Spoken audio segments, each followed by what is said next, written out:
Avec moi, Isabelle et Mireille Grenier qui ont écrit Les jumelles martyrs, une préface de Pierre-Hugues Boisvenu, c'est aux éditions de Mortagne. Alors avant la pause, nous avons décrit votre réalité, deux jumelles qui sont prises dans une famille d'accueil sont prises dans une famille d'accueil avec l'idée qu'on va vous adopter, ce qui n'est jamais arrivé, parce que dans le fond, il n'y a pas du tout cette idée-là. Vous l'avez dit, vous voulez des revenus.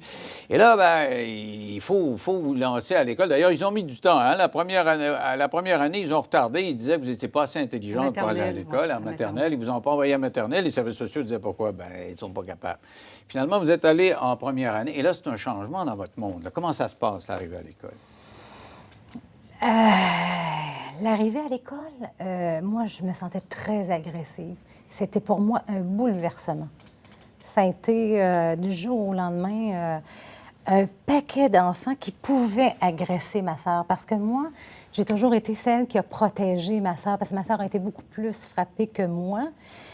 Physiquement. Donc, je m'étais installée dans cette dynamique-là.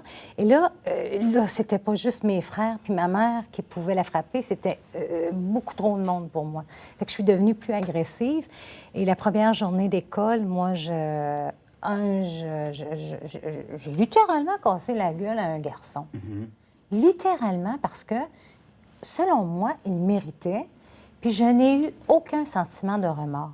Aujourd'hui, j'en parle et ça me donne des frissons. Tellement que dans cette famille-là, il n'y en avait pas de... Et c'est ce que vous décrivez très bien dans le livre. Il y a comme un niveau, c'est comme si tout le monde sortait de son corps. Les frères, qui sont des jumeaux aussi, il y a deux couples de jumeaux, ils sont dans la même dynamique ils vous ont agressé à quelques reprises. Hein. Rendu, c'est dans ces âges-là, 5, 6, 7, 8 ans, là, ils vous isolent et ils vous ont agressé sexuellement à plusieurs reprises, un et l'autre. Là. Et il y en a un qui ne veut pas trop, puis il est obligé d'être tiré par les autres et il est obligé d'embarquer là-dedans. Donc, ce traumatisme de l'agression sexuelle-là, vous l'avez vis-à-vis des autres enfants de la famille à ce moment-là. Là. C'était difficile avec eux autres? On n'avait pas beaucoup de contact avec eux autres parce qu'on n'était pas autorisés à leur parler aussi.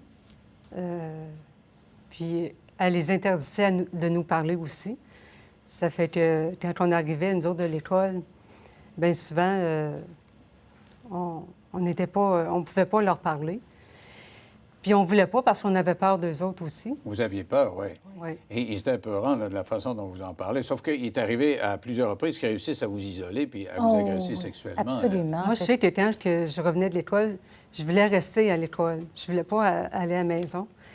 Parce que j'étais bien à l'école, parce que je me faisais pas battre. Fait que j'arrivais à la maison, puis j'avais déjà peur, je voulais pas rentrer. Parce que je savais pas qu'est-ce qui m'attendait, parce qu'elle nous disait tout le temps... Est-ce que vous avez parlé? Elle nous faisait des peurs, là. Parce que si vous avez parlé, elle nous menaçait, là, que les étrangers peuvent vous prendre en auto si on va à récréation, puis que vous regardez les chars passer, puis il y en a qui peuvent arrêter, puis vous prendre, puis vous... Mettre une roche sur la tête, puis vous écraser, vous faire mourir. Parce que vous pensiez que c'était votre vraie mère pendant longtemps, là. Hein? Jusqu'à quel âge vous avez compris que c'était pas votre mère? 8 ans. 8 ans, quand même. Les 8 premières années, vous pensez que c'est votre mère, puis vous voulez rester là, vous voulez pas qu'on vous enlève de votre famille, parce que c'est votre famille. C'est ça qu'on comprend. On comprend dans le livre. Il y a comme un déchirement là-dedans. Là. Bien, on voulait rester là parce qu'elle nous avait vraiment moulé l'esprit de manière à ce que l'environnement soit dangereux pour nous. Donc, nous, à l'école, elle nous disait « buvez pas d'eau à l'école parce que l'eau est empoisonnée ». Sortez pas à l'heure de récréation dehors parce qu'il y a des gens qui se promènent autour de l'aire de récréation. Puis ce qu'ils veulent, c'est voler des enfants puis leur mettre une grosse roche à la tête puis les faire mourir. Nous, on a vécu avec une compréhension de notre environnement de façon Ça, c'est que c'est beaucoup plus que l'abus physique. Oui. C'est très pernicieux. C'est ça qu'on comprend dans le livre. C'est que elle vous fait peur.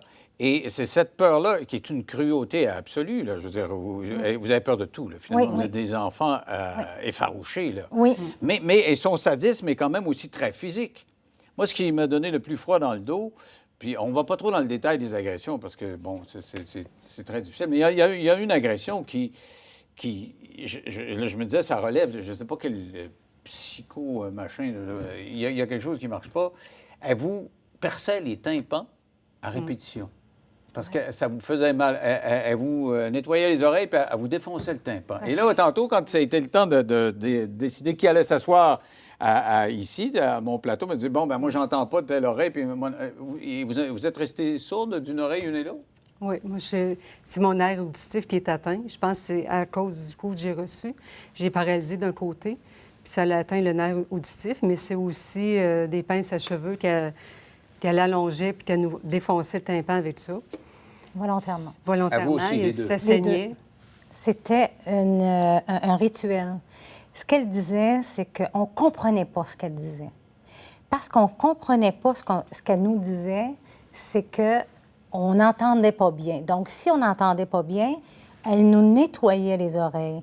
Et elle nous disait qu'elle était bonne de faire ça pour nous, de nous nettoyer les oreilles parce qu'on comprendrait mieux ce qu'elle allait nous dire.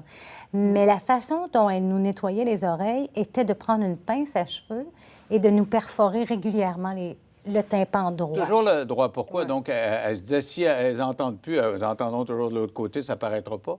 Elle m'avalait toujours en mode défensif de ce que les autres vont comprendre et elle voulait se protéger son image, probablement. Mais la cruauté peut être très psychologique, entre autres.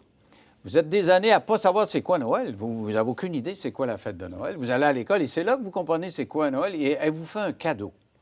Racontez-nous ce que vous avez eu comme cadeau. C'est ton... À ce moment-là, je vais raconter mon cadeau à moi. C'est que j'ai 7 ans, c'est la première année d'école, puis je m'attends pas nécessairement à avoir un cadeau, mais je souhaiterais en avoir un. Et puis là, à un moment donné, elle me dit tiens, toi, ton cadeau, c'est ça. Fait qu'il est enveloppé. Puis, quand je l'ouvre, je m'aperçois que c'est un pot nuit tout rouillé. C'est un pot pour uriner puis déféquer à l'intérieur. Et c'est ça mon cadeau à moi. Mais en même temps, c'est que je suis dans ma couchette, j'ai les bras attachés, puis le pot nuit il est loin de moi. Donc, je peux pas aller dans mon... C'est encore, on vous martyrise psychologiquement encore avec cette idée, il faut que tu te retiennes, puis tu peux pas te retenir. Ouais. Puis là, regarde, tu as le pot, puis tu peux même pas y aller. Et elle vous donne ce cadeau-là, après que tous les enfants aient eu un cadeau normal, et vous dites, je me sens humilié en Ah, plus. ils ont ri. Je me souviens, les gens ont ri, là, pas ma soeur, mais ils ont parti à rire. Tu sais, vraiment des rires impertinents. Là. Et justement, ces frères théoriques-là, les deux autres couples de jumeaux, vous les voyez comment là-dedans? Ils vous ont agressé sexuellement, ils n'étaient pas fins que vous, ils étaient très loin. Avec le recul, vous les voyez comment, là? Mais c'est sûr qu'il y en a qui étaient le plus gentil. Lui, il ne nous a jamais agressés. Un des plus jeunes. Avec le recul, c'est certain que je me dis peut-être dans la famille, il y avait sûrement peut-être des abus qui ont vécu eux autres aussi, je prétends. Ou ils ont vu des choses à la télévision ou on ne sait pas si ça vient peut-être des antécédents aussi qui étaient vraiment comme leur mère aussi. Parce que la première agression, il y en a un qui est tout petit, là, il y a 9 ans. Ouais. Puis il est avec les autres. Puis là, le plus vieux dit « Ah ouais, agresse-là. » Puis il n'y a pas d'érection, il y a un flot, il y a 9 ans. Mais il est emporté là-dedans aussi. Là. Ouais. Ouais. Est-ce que vous les avez revus, ces gens-là? Ils ont le même âge que vous maintenant, ces jeunes? Une fois, non. Ils sont plus âgés. Un peu plus vieux, oui. Oui. On est allé pour aller chercher des photos. Des photos, d'ailleurs, qu'on retrouve dans le volume, dans le livre qu'on a écrit. Puis pour répondre à la question, à savoir comment comment moi je perçois ces enfants-là, je les perçois comme des enfants qui ont été pas physiquement battus ni psychologiquement martyrisés, mais en mode négligence et pas d'attention. C'est des flots qui erraient, qui n'avaient rien à faire, qui n'étaient pas entretenus, qui n'étaient pas encadrés par les parents. Parce que vous travaillez toutes les deux dans des domaines connexes. C'est comme si ça vous avait influencé. Si vous voulez, on va aller à la pause. On va essayer de comprendre comment vous avez réussi à vous extirper de ça. Parce que les services sociaux, à un moment donné, ont comme compris quelque chose. Ça a pris du temps, mais ça a fait de la pression. On en parle en 3 minutes.